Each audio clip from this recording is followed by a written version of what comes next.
Greetings. Today I will talk about the formation of the first representative government formed in colonial America.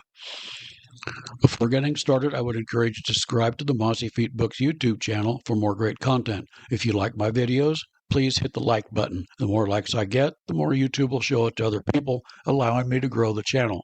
I also entreat you to visit my website, www.mossyfeetbooks.com. There you will find sample chapters, podcasts, a slew of content, and links to where you can buy my books. While visiting the website, you subscribe to it and receive email notifications of when I publish a new book or other content like this video and podcast. This episode is based on my book, Colonial American History Stories, 1215 through 1665. The charter granted by the Crown on March 3, 1629, stated that the Massachusetts Bay Colony's General Court had to meet on an annual basis. This General Court admitted new freemen, chose officers, and made laws and ordinances for the good and welfare of the company. These laws could not conflict with Britain's laws. The first meeting of this General Court at Boston occurred on October the 19th, 1630. The main order of business was to admit freemen to the colony. The term freeman applied to a male that had full rights of citizenship in the colony. Each colony had slightly different criteria for being eligible for election to the status. In the Bay Colony, in order for eligibility, a man had to belong to the church and not be a slave or indentured servant. A freeman could own property and vote in town meetings. The freemen chose officers that would rule the colony until the next election. During the summer of 1630, 17 shiploads of people immigrated to Massachusetts Bay Colony. By October, many of these new arrivals had applied for election as freemen. The court elected 106 new freemen during the session. Governor John Winthrop and Deputy Governor Thomas Dudley presided over the meeting. At this session, the proposal that freemen should have the power to choose assistants, governor, and deputy governor. The assistants, governor, and deputy governor were to make the laws and statutes and have the power to enforce these laws. The assembled freemen assented to this proposal by raising their hands in assent. They also elected the constable of Charlton and Waterbury, as well as set the rates that lawyers could charge. The court's meeting marked the beginning of the representative government in North America as we know it. By 1634, fears arose among the freemen of Massachusetts. They were afraid that Massachusetts General Court would pass laws that would create injustice. To solve this problem, the freemen of Massachusetts desired a code of laws that would prevent this from happening. The body of liberties that would not be drafted until 1641. So there was genuine fear that this could happen.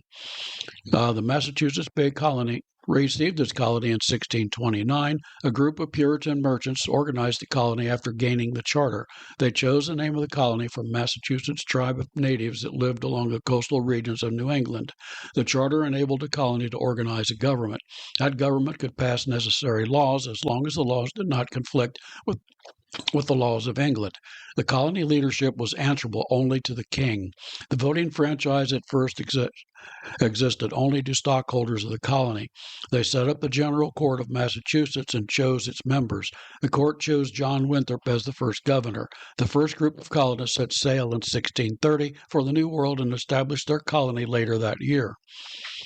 In England during this period, the right to vote was not considered universal. However, John Winthrop realized that men would accept leadership more readily if they chose the men leading them. Thus, the General Court extended the right to vote to all freemen at a May 18, 1631 meeting. Each town in the colony had different requirements to be selected as a freeman. 3 freemen elected the assistants who held all the executive and judicial power. The assistants, 18 members of the General Court, elected the governor and deputy governor. These assistants' courts was to meet monthly. A General Court consisting of all the freemen in a town met 4 times a year. The General Court did not meet for the required 4 times a year, however.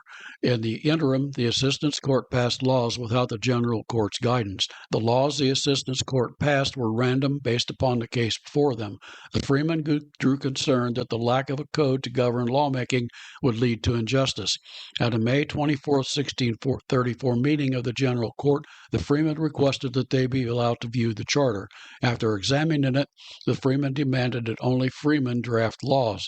Governor Winthrop pointed out that the number of freemen, now at over 1,000 men, was simply too large to allow this. He suggested that the freemen elect deputies to go to Boston and draft these laws. The General Court responded by electing 3 deputies from each of the 8 towns on May the 14th, 1634, to meet at Boston to draft laws. This episode is based on my book, Colonial American History Stories, 1215 through 1664, available on the website www.mossyfeetbooks.com. The book is the first book in the 6-volume Timeline of United States History series. Discover some of the famous and almost forgotten historic stories of America. The story begins with the signing of the Magna Carta in 1215 and the beginning of the concept of liberated government, and ends, for now, with the beginning of the American Revolution in 1775. The articles in this book have much more detail, as well as articles not included in this podcast series. You can buy my books locally in Indiana at a Ron Weber Market in Batesville, Indiana. I hope you enjoyed this podcast, and thank you.